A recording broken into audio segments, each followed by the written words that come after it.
Oi, meu nome é Gisele Francis e na devocional de hoje nós vamos falar sobre a oração do Pai Nosso. A oração do Pai Nosso fica em Mateus, capítulo 6, do versículo 9 ao versículo 13. Eu ainda quero continuar o assunto sobre a oração, como Deus fala comigo e como eu falo com Deus. E nada melhor do que falar da oração do Pai Nosso. Eu vou trazer aqui para vocês um resumo do estudo que eu já fiz com o meu professor de escola dominical, Fernando Fernandes, quando eu morava lá em São Gonçalo. E alguns pensamentos que eu também ouvi do pastor Lipão da Igreja Ondadora.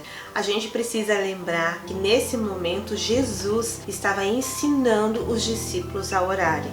Porque eles pediram, eles desafiaram, acabaram criando um desafio para Jesus, para poder ensinar eles a orar. Mestre, ensina-nos a orar.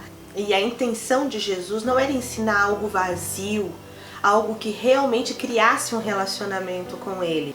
E para que também essa oração não fosse um mantra, para que não fosse uma repetição. E para isso, a gente precisa entender como que funciona a oração do Pai Nosso, porque a tendência é você pegar a oração do Pai Nosso e começar a orar como se fosse um mantra, porque é meio que uma coisa decorada, né? Então a gente precisa muito prestar atenção nisso para que a gente ore sabendo o que a gente está falando, para que não seja algo mecânico. Então eu quero trazer aqui para vocês versículo por versículo para a gente poder aprender essa essência da oração do Pai Nosso. Então nós vamos ler o primeiro versículo, 9. Ele fala assim: Portanto, vós orais assim: Pai nosso que estás nos céus, santificado seja o teu nome.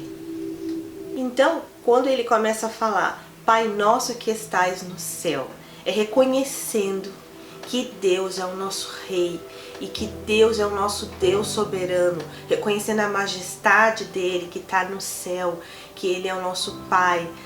E esse Pai Nosso, na palavra grega, significa Abba. A gente ouve muita expressão falando Abba, Pai. É uma expressão grega onde a gente demonstra esse carinho a Deus como forma de pai. É quando uma criança começa a reconhecer o seu pai, a falar o nome dele. Aquela criança mesmo que está começando a reconhecer o paizinho dela, a falar papai. É nesse sentido da gente conhecer o nosso pai, o nosso pai querido. Então aí ele fala: Pai nosso que estás no céu, reconhecendo a majestade dele que está no céu, santificado seja o teu nome. É santificar a Deus, é santificar o nome dele. Você que está aqui na terra, é importante que você não faça nenhuma besteira, que você não faça nada para que envergonhe o nome do Senhor, para que o nome dele seja santificado aqui na terra através de você. E é onde você vai ter a consciência de com quem você está falando. Você não está falando com qualquer um, com qualquer pessoa, você está falando com o Pai que está no céu. Ele é majestoso. E aí reconhecer que Ele é o teu Deus, que Ele é o teu Pai querido. Santificado seja o teu nome. Esse nome Abba Pai, Pai querido, ou Pai Nosso. No momento em que você fala essa primeira frase, Jesus quer que você chegue a um novo nível, um novo entendimento, para que você possa ser reconhecido como o Filho de Deus. Agora o próximo versículo é o versículo 10. Venha o teu reino, seja feita a tua vontade, assim na terra como no céu. Eu entendo que esse versículo diz que Deus quer que a gente viva aqui na terra maravilhosamente bem. Venha a nós o teu reino. Nós sabemos que Deus está no céu, que o reino dele está lá no céu, mas ele quer que a gente viva esse reino aqui na terra e para que a vontade dele seja feita. E eu fico então imaginando, é o reino de Deus, são coisas maravilhosas e ele quer então que isso seja replicado aqui na terra. Imagina como seria maravilhoso poder sentir esse poder, sentir essa graça de Deus, de poder sentir o reino dele aqui. Mas para isso a gente precisa se colocar numa postura de servos, numa postura de confiança nele. Além da gente lembrar que ele é o nosso Pai e que nós somos reconhecidos como filhos dele, nós não podemos esquecer de que também nós somos servos de Deus e que nós precisamos nos colocar nessa postura de servos e de confiança nele. E agora o próximo versículo é o versículo 11. O pão nosso de cada dia nos dai hoje. Analisa comigo esse versículo. O pão nosso de cada dia nos dai hoje. Ele não está falando o pão nosso de amanhã, o pão nosso de ontem. Aqui você vai estar orando para Deus suprir a tua necessidade naquele dia.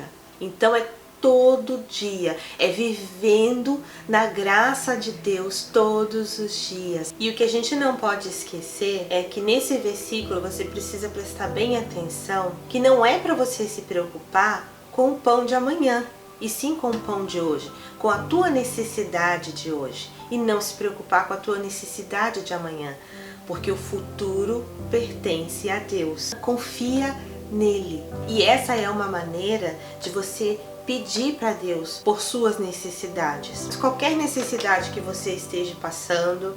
E agora então o versículo 12: e perdoa-nos as nossas dívidas, assim como nós perdoamos aos nossos devedores.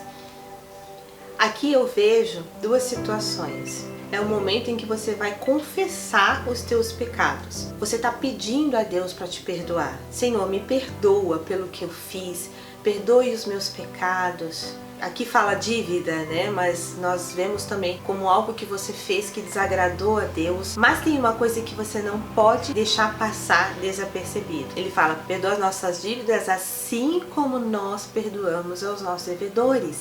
Então a gente não pode esquecer das nossas atitudes, porque muitas vezes alguém nos faz mal, alguém nos magoa e a gente fica remoendo aquilo. Então esse é o momento em que você vai perdoar essa pessoa, perdoar aquele que está te devendo financeiramente, ou te perdoar realmente aquilo que alguém fez, porque aqui é o único trecho da oração que tem uma condição, que tem um acordo. Você vai pedir perdão a Deus, mas você precisa também perdoar quem te magoou, quem fez algo com você, né? Como eu perdoei essa pessoa. Agora imagina, se você tem alguma coisa mal resolvida e você pede para Deus para ele te perdoar, como você perdoa? E aí, como é que vai ser? Antes de orar esse trecho, analisa a tua vida para ver como que tá a tua vida, porque aqui você tá pedindo perdão pelos teus pecados, até aí tudo bem, mas aqui é Deus ensinando você que você também precisa perdoar, porque a oração ela é muito séria. Deus é sério, Jesus é sério, e ele tá ensinando a gente a ter um relacionamento com ele. E agora o próximo versículo é o 13: não nos induzas à tentação, mas livra-nos do mal.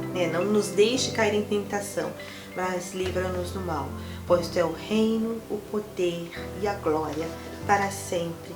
Amém. Aqui nesse trecho é o momento em que você vai renunciar à tua soberba. É só através do poder de Deus é que você vai conseguir não ceder a essa tentação. Porque o que a gente mais vive nesse mundo é a tentação. E isso vai então implicar nessa renúncia. E você vai então glorificar o nome do Senhor. E aí termina então entregando a glória para Deus. É como lá no início, você reconhece a soberania dele e aí depois você termina entregando essa glória, sabendo que é pela glória, que é pela graça dele, é que você vai conseguir vencer essa tentação e reconhecendo que ele é o teu Deus Todo-Poderoso, que ele é o teu Pai, que ele é o teu Abba Pai. Eu espero que vocês tenham gostado então dessa devocional. Um beijo, fica com Deus.